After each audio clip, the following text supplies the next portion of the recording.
Hello students, welcome to our channel गणित कक्षा। My self Mohammad Nooran, और आज के इस वीडियो में हम लोग लाइट चैप्टर से एक डेरिवेशन को करने वाले हैं। The derivation for the angle of deviation of a prism. यार ये क्वेश्चन ऑलरेडी बोर्ड्स में 1 से 2 बार पूछा जा चुका है, तो ये आपके टाइम में भी क्या है, इंपॉर्टेंट और रेलिवेंट क्वेश्चन है जो कि आपको करके जाना चाहिए। ऑलरेडी जो लाइट चैप्टर है वो भी काफी इंपॉर्टेंट है बोर्ड्स के पर्सपेक्टिव से, क्योंकि इससे भी ऑलमोस्ट 12 मार्क्स का क्वेश्चन हर साल पूछा जाता है। तो अगर आप लाइट चैप्टर कंप्लीट नहीं किए हो तो ये चैप्टर ऑलरेडी यूट्यूब पे कंप्लीट है, आप जाके लिंक डिस्क्रिप्शन में लेकर उस चैप्टर को कंप्लीट कर सकते हो। तो चलो अब हम लोग स्टार्ट करते हैं। आप लोग कॉपी और पेन निकाल लो, हर एक चीज को अच्छे से नोट करना और ध्यान से चीजों को समझते जाना। ओके, तो चलो अब हम लोग स्टार्ट करते हैं। अच्छा, ये जो डेरिवेशन हम लोग करने वाले हैं फॉर अ प्रिज्म, ये किस सेक्शन का पार्ट है? हम लोग 2 चीज पढ़े हैं लाइट में, एक पढ़े हम लोग रिफ्लेक्शन, दूसरा पढ़े हम लोग रिफ्रैक्शन। तो ये रिफ्लेक्शन और रिफ्रैक्शन दोनों में कहां पे आएगा? तो ये हम लोगों का आता है रिफ्रैक्शन के सेक्शन में, जहां पे लाइट क्या करता है, एक मीडियम से दूसरे मीडियम के अंदर एंटर करता है और हल्का सा क्या करता है, बेंड करता है ना। तो हम लोग उसी पोर्शन को कवर अप करने वाले हैं। ठीक है, तो सबसे पहले यहां पे लिख लो derivation of angle of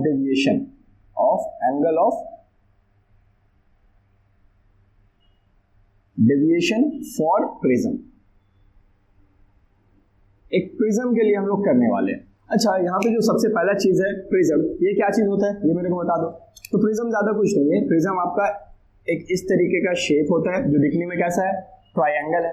of course ये कैसा है, एक 3D ऑब्जेक्ट है जो कि कुछ और अगर हम लोग खींचे साइड वाइज तो ये कुछ इस तरीके का एक घर जैसा दिख सकता है कि भाई ये क्या बना रहे हैं। ठीक है, तो ये इसी तरीके का है, बाबू तो क्या ही कर सकते हैं। तो ये इस तरीके का शेप होता है जहां पे आपका 2 सेक्शन कैसा होता है, ट्रायंगल के जैसा होता है, और जो 3 सेक्शन, एक ट्रायंगल बनेगा किससे, इससे, इससे और इससे। तो ये वाला पोर्शन देखो कैसा लग रहा है। ये भले आपको अभी ये बोर्ड्स में देखने पे ऐसा लग सकता है कि यार ये पैरेललोग्राम है, बट ये एक रेक्टेंगल होता है। तो अगर कोई पूछता है कि यार प्रिज्म क्या है, तो प्रिज्म एक तरीके का क्या है, रिफ्रैक्टिव मीडियम है। Prism is a refractive medium। Prism एक तरीके का मेरा रिफ्रैक्टिव मीडियम है, which made of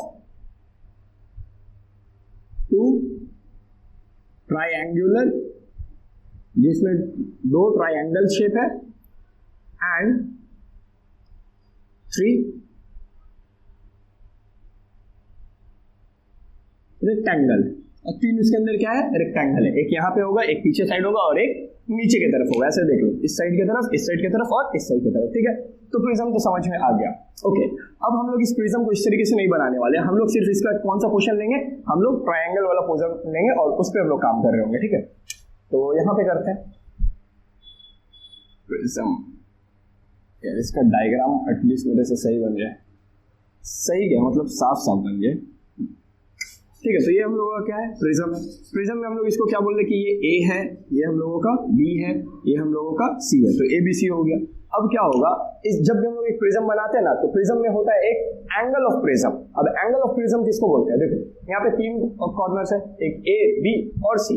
तो लाइट जब भी आएगा किसी एक सरफेस पे क्या किया, इंसिडेंट किया, और इस वाले सरफेस से क्या हुआ, इमर्ज कर गया या बाहर निकल गया। तो लाइट यहाँ से एंटर किया, यहाँ से बाहर निकल गया। तो जिस साइड से एंटर किया, जिस साइड से बाहर निकला, उन दोनों साइड के बीच में जो एंगल होगा, उस एंगल को बोला जाता है एंगल ऑफ प्रिज्म। बात समझ में आया?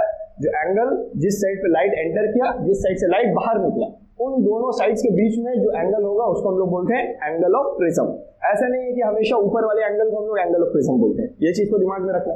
अगर लाइट यहाँ से एंटर किया और यहाँ से बाहर निकल गया, तब एंगल ऑफ प्रिज्म कौन हो जाएगा, बी हो जाएगा। लाइट यहाँ से एंटर किया, यहाँ से बाहर निकल गया, तब एंगल ऑफ प्रिज्म कौन हो जाएगा, सी हो जाएगा। तो एंगल ऑफ प्रिज्म हमेशा दिमाग में रखना है कि जहां से लाइट एंटर किया, जहां से लाइट बाहर निकला, उन दोनों साइड्स के बीच का एंगल होता है। ठीक है, तो हम लोग के केस में क्या होगा कि लाइट यहाँ से एंटर करेगा, यहाँ से बाहर निकल जाएगा। So this will be our angle of prism. Okay, अब इस डेरिवेशन को करने के लिए आपको ऑलरेडी किस चीज का नॉलेज होना चाहिए। वो नॉलेज अगर है तब आपको ये डेरिवेशन बहुत अच्छे से समझ में आएगा, अदरवाइज आपको डेरिवेशन समझने में प्रॉब्लम होगा। ठीक है, तो यहाँ पे हम लोग देखते हैं 2-3 चीज।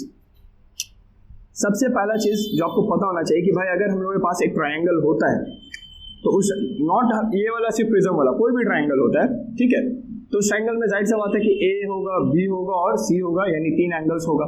और अगर हम लोग एंगल A को, एंगल B को और एंगल C को ऐड करते हैं तो कितना आता है, कितना आता है 180 डिग्री। तो यही वाला चीज जो आपको ऑलरेडी पता है कि ए बी सी तीनों साइड्स को ऐड करते हैं तो एंगल कितना होना चाहिए 180 डिग्री। तो ये पहला नॉलेज है जो आपको पता होना चाहिए, ठीक।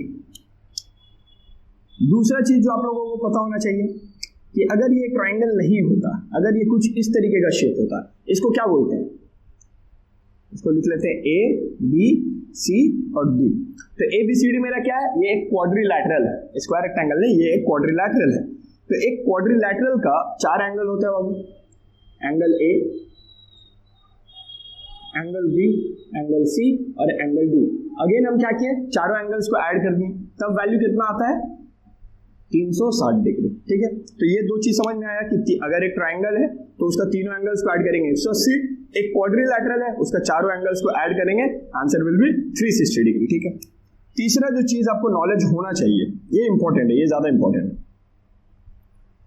तो देखो हम लोग के पास सबसे पहले तो एक ट्राइंगल है ए बी और सी।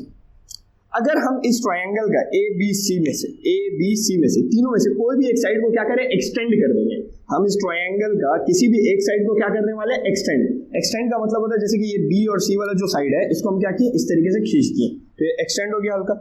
तो अब ये जो एक्सटेंड हुआ तो ये बाहर में एक एंगल फॉर्म करेगा, इसको हम लोग एक्सटीरियर एंगल बोल रहे हैं, ठीक है। तो ये वाला जो एंगल फॉर्म कर रहा है, ये एंगल इसके साथ कैसा रिलेशन शो करेगा, मेरे को ये बताओ। इस एंगल का वैल्यू क्या होगा, बेसिकली ये बताना है। तो इस एंगल का जो वैल्यू होता है वो क्या होता है, ये सी के साथ ना एक्सटीरियर पे है, आप देखो कि ये है कहाँ पे, ये सी के साथ है, तो सी के साइड है, तो इसको छोड़ के जो बचा हुआ दोनों साइड है, बचा हुआ दोनों एंगल है, उन दोनों एंगल का सम का ये क्या होता है, इक्वल होता है। यानी ये वाला जो एंगल का वैल्यू होगा वो कितना होगा, ए प्लस बी होगा। ये वाला चीज समझ में आया। क्या हम बोले कि अगर हम लोग के पास कोई एक ट्रायंगल है, उस ट्रायंगल का कोई भी साइड, ये बी और सी वाला नहीं, ये ए सी को भी एक्सटेंड किया जा सकता था, ए बी को भी एक्सटेंड किया जा सकता था। लेट्स से यहाँ पे हम लोग ए और बी को क्या किए, एक्सटेंड कर दिए।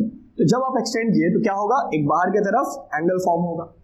इस एंगल का आपको वैल्यू बताना है। तो ये एंगल का वैल्यू जिसके साथ ये अटैच है, ये किसके साथ अटैच है, बी के साथ, तो बी को छोड़ दो, बचा कौन, ए और सी। तो यानी इस एंगल का जो वैल्यू होगा वो होगा ए प्लस सी। बात समझ में आया, क्या बोलना चाह रहे हैं हम।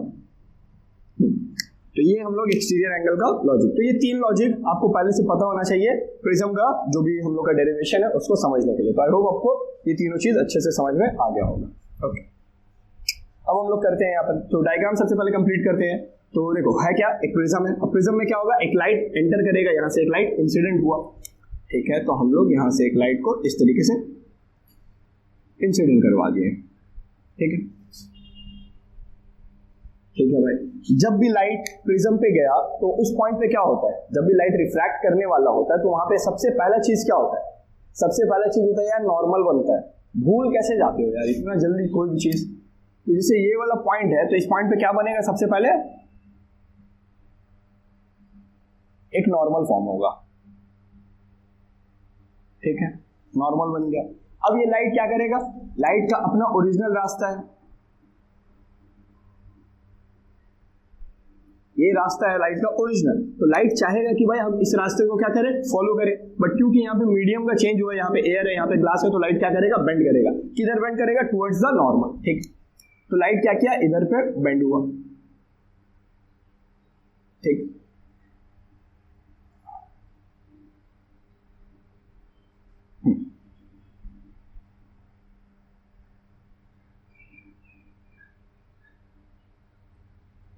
ठीक, तो लाइट इस तरीके से बेंड हुआ, लाइट इस रास्ते को क्या किया, फॉलो किया। अब जब लाइट इस पॉइंट पे पहुंचा तो अगेन आप यहाँ पे ध्यान से नोटिस करोगे तो आपको क्या दिखेगा, अगेन लाइट पहले ग्लास में था, ग्लास से अब कहाँ जा रहा है, एयर में जा रहा है। तो यहाँ पे भी क्या होना चाहिए, रिफ्रैक्शन होना चाहिए। रिफ्रैक्शन के लिए सबसे पहला चीज क्या बनता है, नॉर्मल फॉर्म होता है। तो यहाँ पे भी एक नॉर्मल फॉर्म होगा,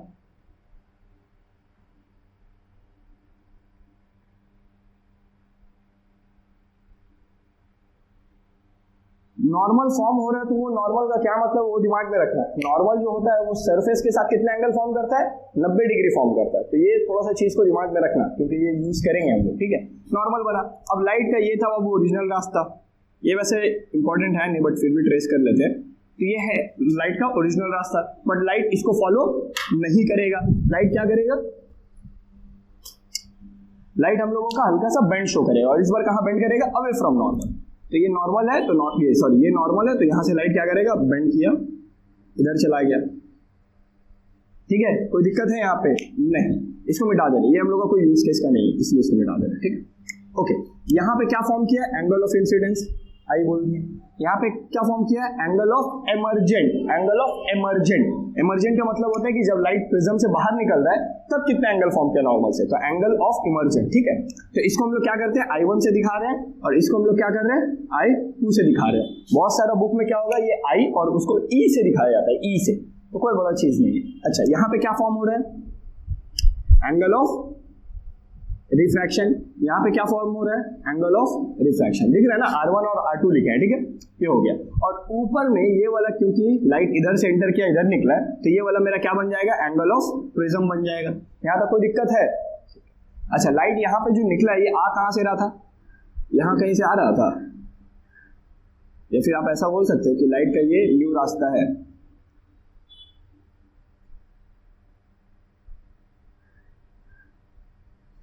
ये वाला लाइट का नया रास्ता है, आप बोल सकते हैं।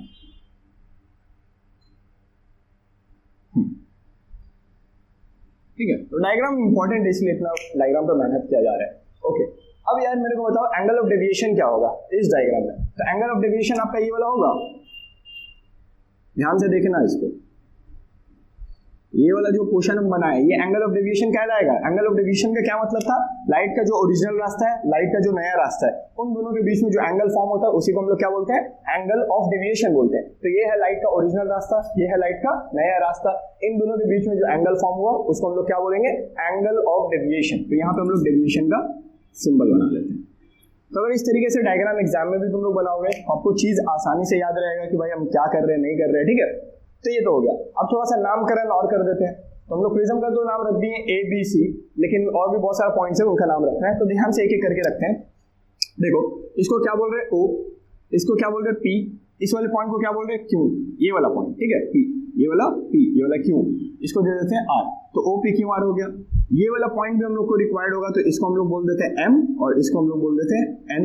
और कुछ लगेगा, जैसे आप हो सकता है कि आपको ये वाला साइड भी यूज हो जाए, ये भी हो जाए, ये भी हो जाए, तो आप इस सबका अगर नाम रखना चाहते हो, अब कोई भी लेटर रख दो ना यार, RS हो गया, T हो गया, D हो गया, E हो गया, वो सब आप रख सकते हो। ठीक है, इतना में हम लोगों का काम उम्मीद है कि हो जाएगा। ओके, अब थोड़ा सा सोचते हैं कि भाई ये डेरिवेशन हम लोग करेंगे कैसे। तो डेरिवेशन हम लोगों का 3 सेक्शंस में होता है। ठीक है, ये आप ध्यान में रखना। 3 यहाँ पे प्रॉपर्टीज हम लोग पढ़े, ये तीनों प्रॉपर्टीज को यूज करेंगे, हम लोग का डेरिवेशन हो जाएगा। ठीक है, ओके, तो एक एक करके हम लोग देखते जाते हैं। सबसे पहले आप क्या करोगे ना, सबसे पहले आप देखोगे ये वाला ट्राइंगल में, सबसे पहले आप यहाँ पे आओ, PQN, एक एक करके हम लोग कर रहे हैं, तो ये चीज दिमाग में रखना कि पहले ये वाला ट्राइंगल, फिर ये वाला quadrilateral, and then proof. Okay, तो सबसे पहले हम लोग बात कर रहे हैं, यहाँ से स्टार्ट करते हैं, यहाँ से स्टार्ट करते हैं, क्योंकि मेरे को पता है जगह का तो दिक्कत होगा। तो इन ट्राइंगल, कौन सा ट्राइंगल? PNQ। अब ध्यान से देखना, वहां पे हम कौन सा ट्राइंगल का बात करें? PNQ, यानी ये वाला ट्राइंगल का बात हो रहा है ना। तो इस ट्राइंगल को रफ में यहाँ पे बना ले, आप बनाते हुए चलते हैं ना थोड़ा। तो ये वाला एंगल है बाबू R2, ये वाला वैल्यू है R1, ये है P, ये है N और ये है Q। ठीक है, मेरे को क्या करना है? इसका वैल्यू निकालना है, इसका वैल्यू कितना है। तो हम लोग बोल सकते हैं इन ट्राइंगल PNQ, जो एंगल PNQ है, या ऐसे मत लिखो यार, ऐसे लिखो, जो इसमें एंगल PNQ है प्लस जो एंगल NPQ है प्लस जो एंगल NQP है, वो कितना होगा? क्या वो 180 डिग्री होगा?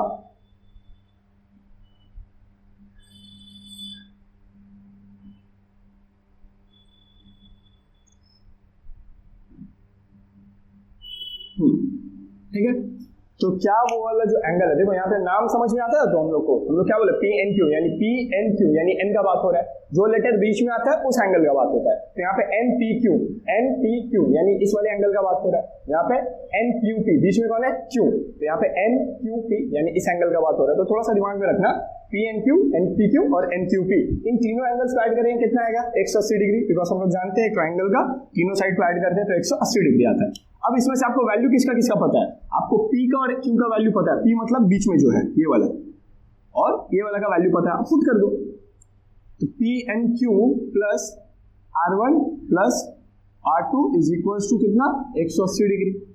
अब यार हम यहाँ पे लिख सकते हैं कि पी एन क्यू का वैल्यू जो होगा वो क्या होगा 180 डिग्री माइनस R1, और क्योंकि R2 भी वहां गया तो माइनस R2। ये वाला चीज आया, इसको आप ऐसा करके मार्क करके रखो या बॉक्स में बना के रखो या इक्वेशन 1 बोल के रखो, कुछ भी रखो, बस ये आपका लगेगा। तो यहाँ पे देखो सबसे पहले हम लोग ये वाला ट्राइंगल का यूज किए और कुछ ना कुछ तो यूज निकाल दिए, ठीक है।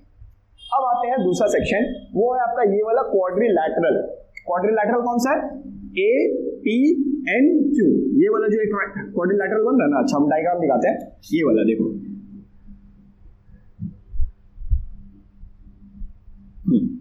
तो यहाँ पे A है, यहाँ पे P है, यहाँ पे N है, यहाँ पे Q, ठीक है। बीच में जो लाइन है ये वाला स्ट्रेट वाला लाइन या ये वाला जो लाइन है डैश डैश लाइन, इन सबको हम लोगों को कंसीडर नहीं करना है, हम लोगों को बस ये चार साइड चाहिए, ठीक है।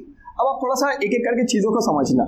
ये वाला जो साइड है, ये वाला यही वाला ना यहाँ पे बना है PN, तो ये क्या किसका पार्ट है? ये नॉर्मल का पार्ट है बाबू। ये वाला लाइन क्या एक नॉर्मल वाला लाइन है? तो नॉर्मल जो लाइन होता है ये नॉर्मल लाइन है, तो नॉर्मल लाइन हमेशा कितना एंगल फॉर्म करता है? कितना करता है? 90 डिग्री। तो ये लिखना है, ये दिमाग में रखना है और लिखना भी है। सिमिलर वे में अगर आप यहाँ पे देखोगे तो ये वाला जो पोर्शन है ये भी क्या है? नॉर्मल है, क्योंकि जब लाइट निकल रहा तभी फॉर्म हुआ था ना, तो ये भी एक नॉर्मल है। दैट मीन ये भी एंगल कितना फॉर्म करेगा?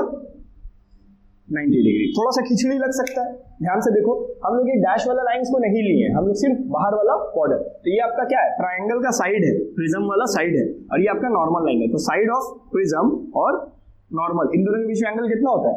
90 डिग्री होता है। नॉर्मल हमेशा सरफेस का क्या बनाता है? 90 डिग्री बनाता है। तो यही ना सरफेस है यार, तो ये मेरा सरफेस हो गया, ये मेरा नॉर्मल हो गया, तो नॉर्मल और सरफेस के बीच में 90 डिग्री।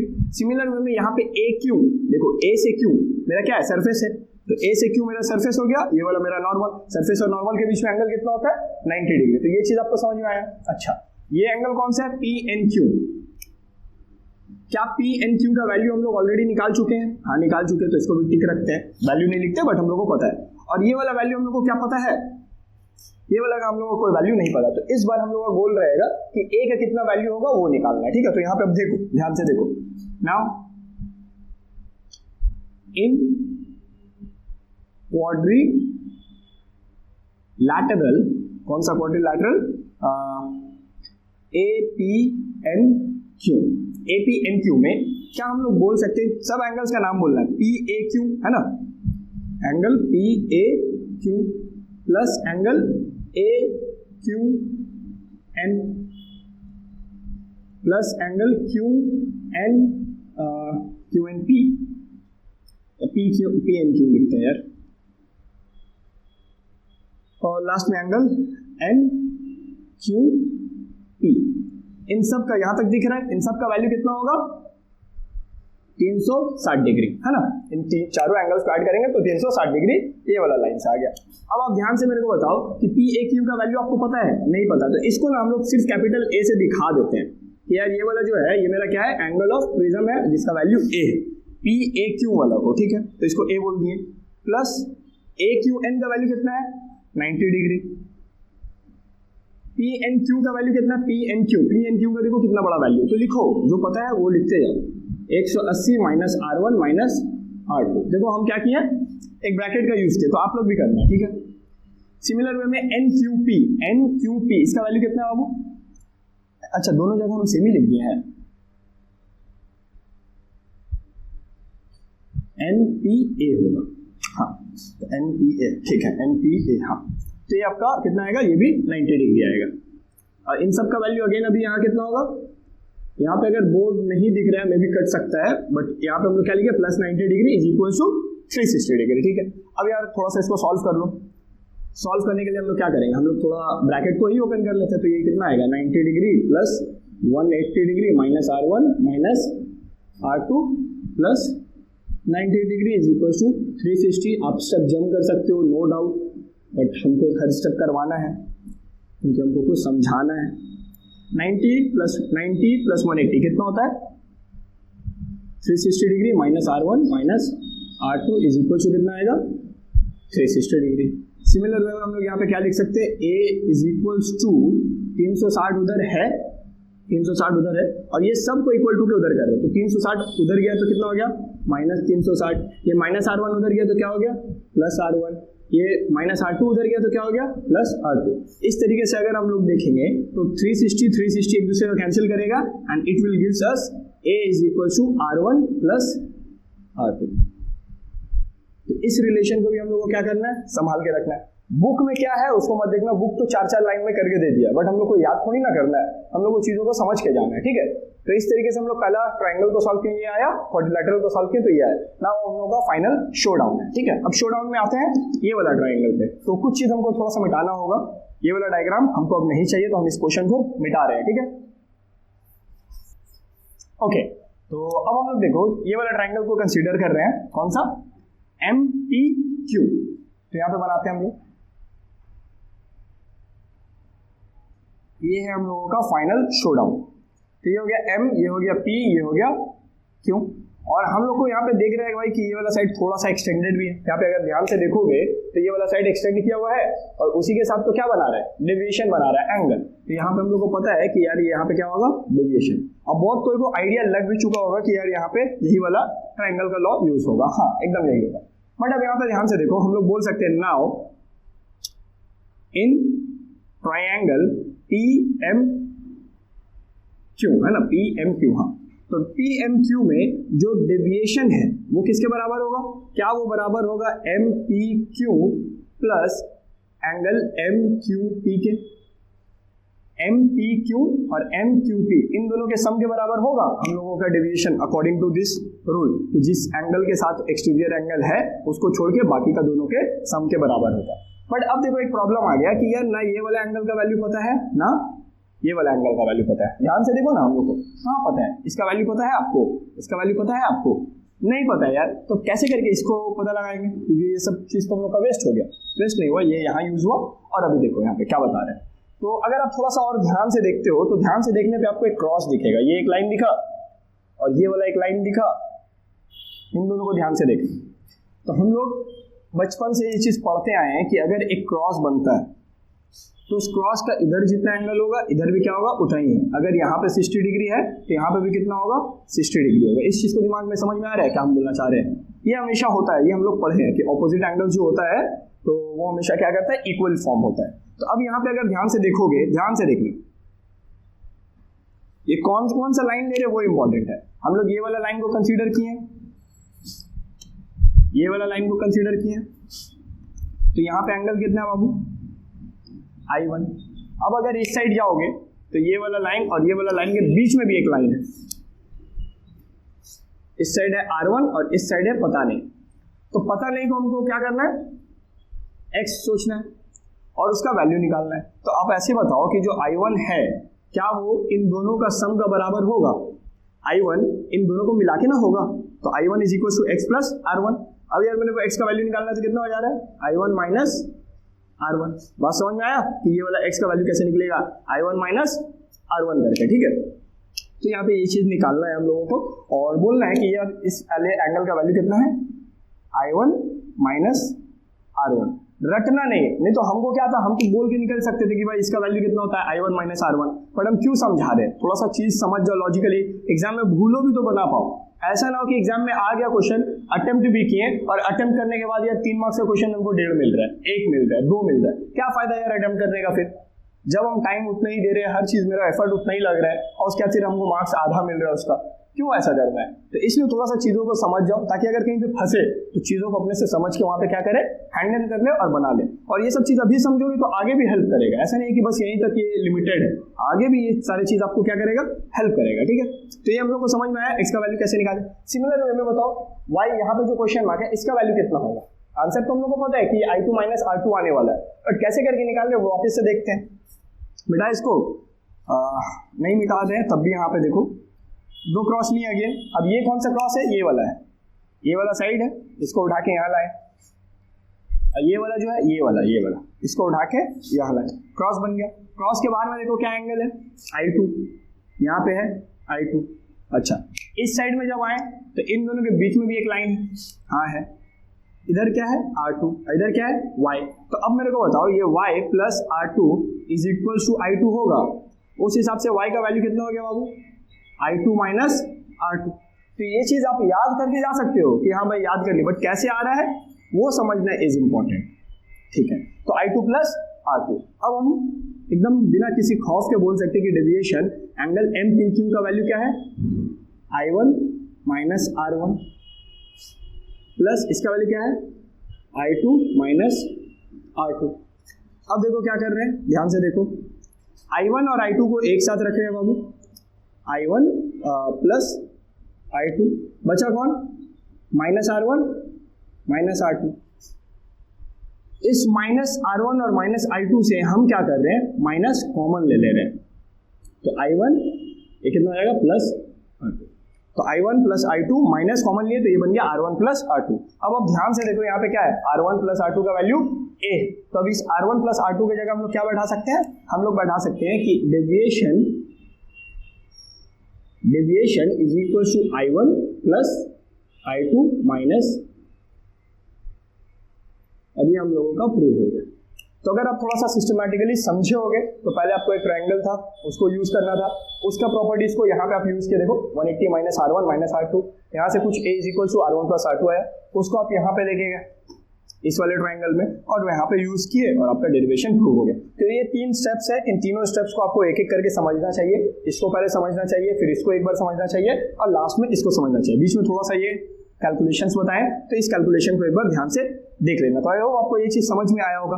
अब इस प्रिज्म में 1 मार्क्स का एक क्वेश्चन ये आता है कि पूछा जाता है कि भाई ये जो प्रिज्म है इस पे मैक्सिमम डेविएशन कब होगा, ये वाला जो डेविएशन का वैल्यू है ये मैक्सिमम कब होगा, तो मैक्सिमम कब होगा, तो फॉर यहाँ पे लिख दे फॉर मैक्सिमम डेविएशन, है ना, यहाँ पे ऐसे लिखते हैं डेविएशन। 2 तरीके से आंसर हो सकता है। पहला तरीका तो यही रहेगा कि आप बोल दो कि जो I1 का वैल्यू है और जो I2 का वैल्यू है वो दोनों क्या हो, इक्वल। I1 ये साइड वाला वैल्यू और I2 इस साइड वाला वैल्यू, ये दोनों वैल्यूज क्या हो जाए, इक्वल हो जाए। अगर ऐसा होता है तो I1 और I2 इक्वल होने पे आपको क्या मिलेगा, मैक्सिमम डेविएशन मिलेगा। This is the first point. Second point, इसी चीज को मैक्सिमम डेविएशन का आंसर ऐसे करके दिया जाता है कि जब when light parallel to base हो, ठीक है, लाइट पैरेलल टू बेस। अब यहाँ पे हम लोग कौन सा लाइट का बात कर रहे हैं, तो हम लोग ये प्रिज्म के अंदर वाला लाइट का बात कर रहे हैं। तो ये जो लाइट रे जा रहा है ये लाइट कैसा होना चाहिए, पैरेलल होना चाहिए। किसका पैरेलल, बेस के। तो ये जो बेस है और ये जो लाइन है ये दोनों अगर पैरेलल है तो उस केस में जो आपको डेविएशन मिलेगा वो आपको क्या मिलेगा, मैक्सिमम डेविएशन मिलेगा। तो ये प्रिज्म के 2 MCQs क्वेश्चन है या नेम देम क्वेश्चन है कि भाई हम लोगों का जो डेविएशन है फॉर अ प्रिज्म वो मैक्सिमम कब होता है, जब light ray parallel to the base होता है, या फिर I1 is equal to I2, angle of incidence और एंगल ऑफ इमर्जेंस दोनों क्या होता है, इक्वल होता है। तो आई होप आप लोगों को ये सारा चीज अच्छे से समझ में आया होगा। इन केस अगर आपका कोई भी डाउट रहता है तो वो डाउट आप क्या कर सकते हो, पूछ सकते हो, कमेंट में भी पूछ सकते हो, और हम लोगों का जो टेलीग्राम का ग्रुप है आप वहां पे भी आके अपना डाउट पूछ सकते हो, ठीक है। और भी किसी तरीके का हेल्प चाहिए होगा तो आप डेफिनेटली मेरे को बोलना, हम डेफिनेटली उसको सॉल्व करेंगे, ठीक है। नेक्स्ट मेरा जो टारगेट है वो अब ये रहेगा कि 1 शॉट वीडियोस अब लाया जाए और PYQs का सॉल्यूशन लाया जाए। साथ ही साथ हम मैथ्स का एक सोचे हैं कि कुछ चैप्टर्स है जो मैथ्स में काफी आसान होता है और बच्चा जिनका थोड़ा सा मैथ्स वीक होता है उन लोगों को तो यार वो चैप्टर्स को एकदम सबसे पहला प्रायोरिटी पे रख के करना चाहिए। तो हम लोग सबसे पहले क्या करेंगे, उन चैप्टर्स को करने का हम कुछ ऐसे प्लान बनाए हैं तो वो करते हैं। प्लान बना लेने से तो कुछ होगा नहीं, एग्जीक्यूट भी करना पड़ता है, ठीक है। तो आप लोग ज्यादा से ज्यादा कोशिश करो यार दोस्तों से शेयर करने का, मेरे को थोड़ा सा मोटिवेशन मिलेगा कि हाँ भाई बच्चे देख रहे हैं तो मेरे को बनाना चाहिए, ठीक है, ये सारा चीज करना चाहिए। तो ठीक है, यहीं तक रखते हैं आज के इस वीडियो में। तो आप लोग पढ़ाई लिखाई करते रहो, ऑल द वेरी बेस्ट।